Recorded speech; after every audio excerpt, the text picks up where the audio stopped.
Hello and welcome everyone, I am Madals and I've got an awesome Heart of the Swarm beta game today which I just set to 8 times speed, but that is fine. I'm also joined by the incredibly talented caster, EvilGuyIE. Hello! It is nice to be here. Now, for anyone who doesn't know who you are, I should probably just clarify, you are a British caster like myself. And I was actually trying to think while I was grabbing a drink before we started recording this. When did we actually first get in contact with each other? When I first got into contact with you was when I was attempting to set up a UK-based LAN that was going to be done out of London Barcraft. That's the first time I ever spoke to you. I do remember. That was quite a long time ago, actually, thinking about it. It was a very long time ago. The first time we met was at I-46. This is true. In Telford, and then we saw each other again at I-47. I took part in your caster challenges, and now we're here, having a bit of fun. Oh no, we also did the UK Invitational Tournament as well. That was pretty good fun. Yes, it was. There's been quite a lot of things actually that we've done together, even if it's just been organisational stuff. Indeed. Now, I'm going to let you do the honours as the special guest. Would you like to introduce these two players to everyone at home watching? I would love to introduce these two players. So, ladies and gentlemen, spawning in the bottom left-hand corner as the blue Protoss, we have Kitty. And spawning in the top right-hand corner as the red Protoss, we have Harstem. Now, of course, this means it's a PvP, but it's in Heart of the Swarm, so I am hoping we are going to see Baby Knight's signature mothership core aggression early on. That would make me happy. Or a greedy natural base. Both are possible. I don't know, how much Heart of the Swarm have you had the opportunity to cast, Chris? Cast, I haven't had a much opportunity other than the few things I put on my channel and the two in StarCraft.de HotS invitationals. But apart from that, I haven't had too much time, but I've got a fair amount of knowledge. What are you thinking of it so far? I'm loving it. I think Heart of the Swarm is absolutely great. It's so exciting to watch. I really love it. They basically, what they've done with Heart of the Swarm is they've made every unit viable. Pretty much. Except maybe not Reapers. Reapers, I think they've nerfed too hard at the moment. I think Reapers they've made more valuable because you don't need the tech lab for them anymore. They're not that sort of just off unit. True. I think it's made everything exciting, and that's what I like personally. There's one unit that they have nerfed almost beyond use, and that is the mothership, in my opinion.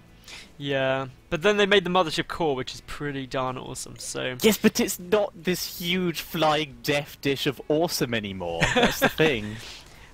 I don't know. I quite like it because it was too reliant. But let's go back to this game for a second. In terms of build order, I'm just seeing that they're going for pretty normal play, 2 gas up each, so they are being pretty okay there.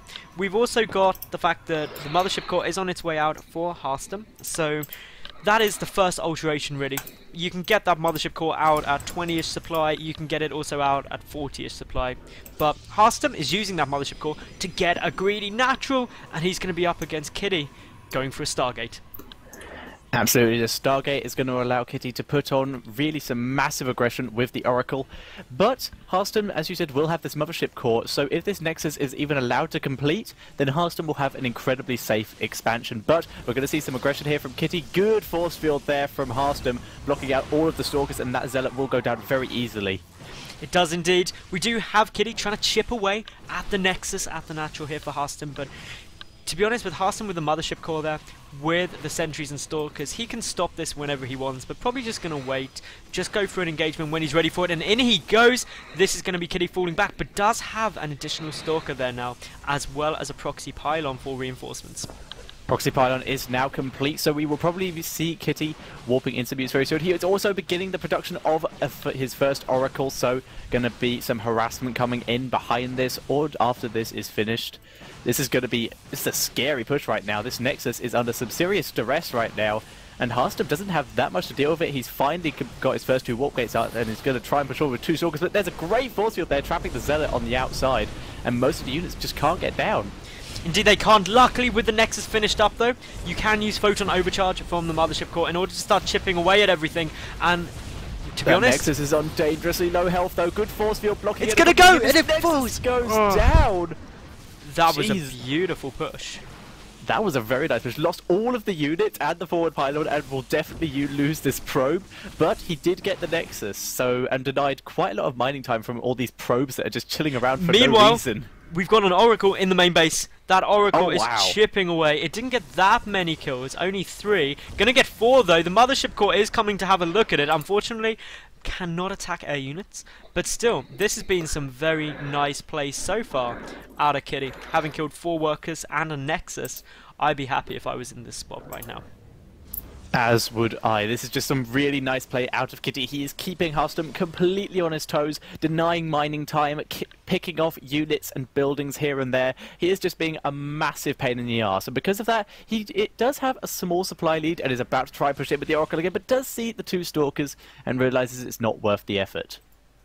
Indeed, just not enough there. There's too much there for the single Oracle. The Oracle gonna try and sneak its way back through the other side, but Harstem is paying full attention. Is the Oracle gonna go down? It could be very close indeed. It manages to just sneak out. The natural is defended as well. And to be honest, I'd say that Oracle's aggression is all but over now. Absolutely, there's already units waiting for it in the natural expansion, so there's no way it's going to be able to push in. However, behind this, Kitty has just been drone probing up his natural expansion and has a Void Ray out on the field. So he's beginning the production of his air army, and it's going to be scary. It is indeed. One thing to note is, of course, the upgrade, or not the upgrade, the ability for Void Rays now. Prismatic alignment increases the damage it does to armored units on basically activation, so will be good against dealing with Stalkers, a lot better than it has been previously, so this is actually getting quite a scary composition. Absolutely, this is going to be a very good just PvP composition here. He's got the few Zealots just for tanking damage, he has the Stalkers, and he's going to be able to kill the Subserver now with the help of that Oracle. Very nice, using its Envision ability in order to give himself to detection. I think that was really solid. That was a solid play, solid style.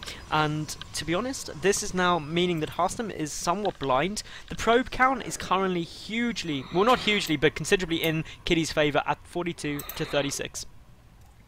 Absolutely, this is just looking really nice for Kitty right now. He is ahead by a good 20 supply right now. Twilight Council has finished up a few minutes ago for Harstem, and behind it he is getting the Templar Archives, so he might be able to get some good storms out, which will do some serious damage to this very air-heavy army.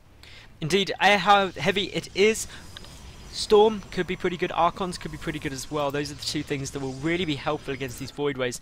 Harstem is getting down his 3rd, but it's been spotted by Kitty's Oracle. And Chris, this is where you are going to be running into some problems with taking a greedy 3rd. Absolutely, with Oracle does spot everything, it can not only do the damage itself, but because it's seen it, we are seeing Kitty moving out across the map, and because he has these Void Rays and the Mothership Core, it does get spotted by the Hallucinated Phoenix, but he does have these units, and Harstem, because he's been harassed so much, has very few units he's going to be able to defend this with. Exactly. There's only a handful on the field. There's the Mothership Core, a single Archon, a few Stalkers, a couple of Zealots, and a couple of Sentries. But as we can see, Kitty moving in now, and this Nexus is probably not going to be able to stay up. Absolutely, we're not going to see a Photon Overcharge from the Mothership Core yet. I'm not sure if he's just forgetting that. Here we are, he's moving forward. There's the Photon Overcharge on the Nexus to try and deal some damage. Zealots do kill it off so quickly though. Harstem is pushing it. There's the recall. That was beautiful by Kitty. That was precisely how Blizzard intended mass recall to be used. Poke in, deal the damage, run away before you lose anything. Harstem is definitely going to have to fight his way back into this match because Kitty started his own 3rd Nexus. Just generally looking solid so far. The upgrades completely equal. Kitty got charged down whereas Harstem does not. I'd say this is now Kitty's game to lose. I just want to point out, Madals, that the Oracle is chilling outside of Harstem's base again. There is a cannon going down, though, but if he decides to poke him before it, he doesn't have that much energy, but he could probably get a probe or 2, possibly get the High Templar if Harstem isn't paying attention. Here it goes. He's going to try... Oh, the feedback! Feedback! That good was timing. Reactions. That reaction was such good was reactions. Sick. I was waiting there. I was like, there is that Templar there. 1 feedback, and that Oracle is basically floating dead weight. It's about as good as a quick Overlord. In that situation, whoever used their ability first, I'm pretty sure the Oracle could have killed off the Templar, but because the Templar got the feedback off first, that was just amazing. That was good play by Harstem, showing he's a quality player. And now, I'm just looking at this army for Kitty. That is a lot of Void Rays and a lot of Zealots. He's even getting High Templar in there now. So, in terms of composition, I would say this is just really, really good. And Kitty even using Hallucinated Phoenix just to be able to come and check around and get a good look at Harstem's forces and base count. Harstem has actually been doing the same here, using the Hallucinated Phoenix to get a few scouts off. And Harstem's composition is definitely being made to counter exactly what Kitty is doing. He has a lot of Archons which are going to help to deal with these Void Rays, and the fact that they do the extra damage to biological, which is exactly what Zealots are. So this is definitely made to counter exactly what Kitty is doing. But the question is, he's been economically behind for a while. Is it enough? Well, I don't think we're going to have to wait too long to find out. Upgrade-wise, Kitty does have +1 air weapons. +1 ground weapons are there, though, for Harstem. This Mothership Core is joining Kitty's army. And that means that if it doesn't go the way he wants, he can just mass recall yet again. This engagement could make or break this match right now. Absolutely, so many units out at the moment. The Photon Overcharge has been used on the Nexus, so I wouldn't be surprised to see Kitty wait it out and wait for the Photon Overcharge to go off, or move his way up to the natural. At the moment, he's just going to move up to Zeldar Tower, take it. He's going to be able to see what's going on in the area.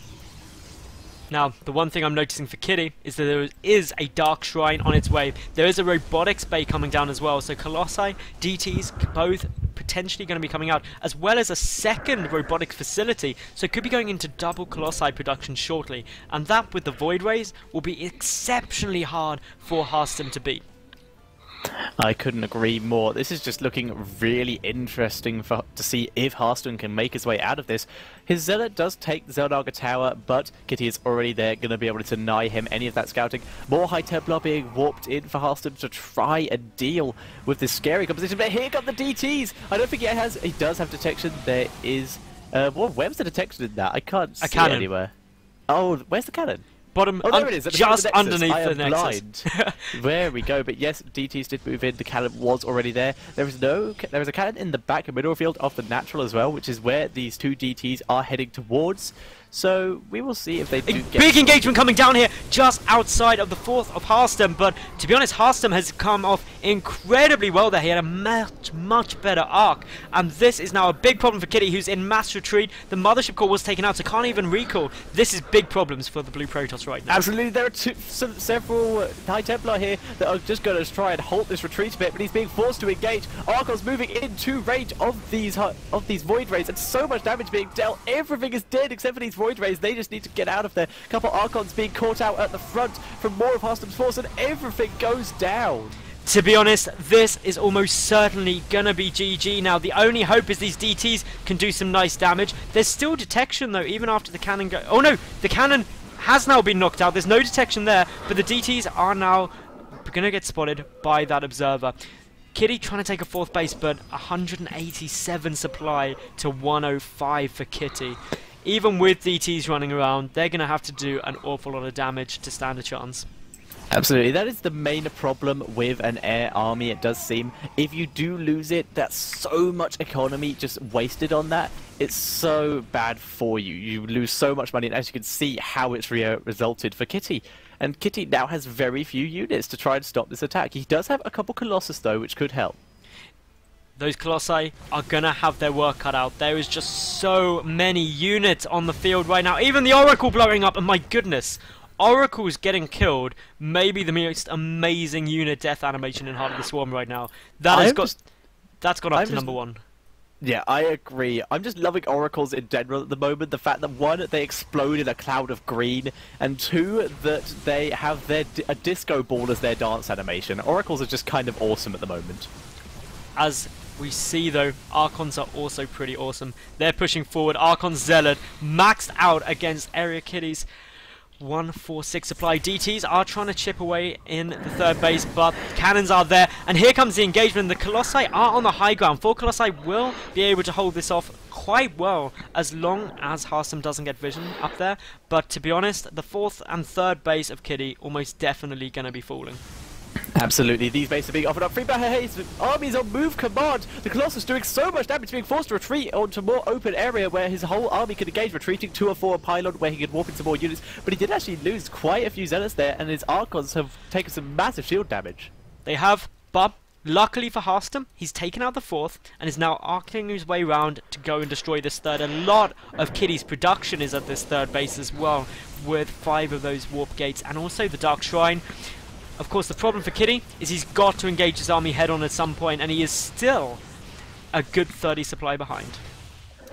Absolutely, this is just looking so scary for Kitty at the moment. Buildings being killed off bit by bit. There's a bit of a zealot funnel here for Kitty. He's going to try and kill off a couple of these Archons while he can. And unfortunately, targeting a pylon instead of those Archons, not very useful there for Kitty. The incredible thing, though, is that Kitty's made it up to 6 Colossi. That does give a chance, but of course these units coming in towards the natural base. One of these Colossus will get caught out right now. That is unfortunate, but if we have a look just quickly, the engagement is coming, but to the right we can see Harstem hit a couple of his units, and now he's going to be able to flank from the side and get a much better shot on these Colossus. The Zealots are being annihilated. There's been a time warp on the ramp of Kitty to stop any more reinforcements coming in. The Colossus are still alive, but his units are slowly being whittled down. The Mothership Core running out of health, basically. The Archons do go down, though. These Colossus do stand tall. They are gonna survive. I don't think a single Colossus fell there. I may have been mistaken, but there seems to still be 6 up. Only the one that was coming in as a reinforcement went down, but of course Zealots are ransacking the main of Kitty.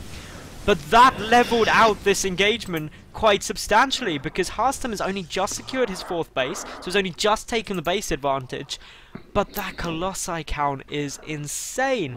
The plus side for Harstem is that he's getting 5 Void Rays at a time, so a transition into Skytoss. That is just so gonna be a kick in the face for Kitty when he does get there. He's invested so much here. He is getting a couple Archons to join his force, bringing himself currently up to 3. Going to continue to push forward with his now 7 Colossus, which is quite a lot, which means 1 Colossus per Void Ray that Harstem does have up. This is a problem. There's no other way of saying it, but it's a problem when you've gone mass Colossi against Void Ray. My only hope is these Archons and Stalkers can somehow, through some miracle, pick them off in time. Kitty has done amazingly to come back from what seemed like the impossible, though. Absolutely. There's going to have to be some incredible focus fire out of Kitty. This has basically been a very back and forward game. We had Kitty going ahead at the start, and now Harstem is in what is looking like an incredibly scary position, but he's sending forward his Void Rays on their own, which means the Archons are going to get some great shots off, trying to micro back with Stalkers getting some good shots. There's a massive storm on everything right now. Archons moving forward underneath the Void Rays. I can't tell what's left, and the Void Rays are going down. There's so many Stalkers left, more Void Rays coming in from the back, getting 3 shots off on the Colossus, but there's so many units, and GG! That was an incredible game. That was absolutely astounding. And this is, I don't know about you, but this is what I love about HotS, is that you get back and forth games like that. Where 1 minute you're like, no, this is all over, and then you're like, what? It's all over the other way? So, big congrats to Kitty, and thank you very much for joining me, Chris. Did you enjoy? I really did enjoy. That was just that was an incredible game, as you said. I mean, we got so much back and forth. I think we both at least mentioned twice, not sure how he's going to come back from this for both players. And they both did. But in the end, Kitty came out on top with just enough Stalkers to kill off the Void Rays. It was a good engagement indeed. Now, Chris, where can people find you? Is there anything you'd like to plug? You can have free reign for 30 seconds. I might need more than that. You can find me on YouTube at youtube.com/EvilGuy13Gaming, on Twitter at EvilGuyIE. You can also go and check out my team website at tlr-esports.co.uk. And you can also check out anything else I do. The majority of it will be posted on either my Twitter or my YouTube. But the last thing I'd like to promote is a show I do called Caster Challenges. Adam has been on it himself, and I'm pretty sure you had a good time. I had an amazing time. It was epic. If you're a caster, you should contact Chris, send him a tweet or something, because, my goodness, it is the most fun you'll have in an evening, which doesn't cost you money, pretty much. The most fun you can have in Vegas when you're married with 2 children. Exactly. But we will end this cast here. Thank you all very much for watching. Make sure you like, make sure you leave a cool comment, and make sure you subscribe. See you all tomorrow for yet another new game. Bye for now.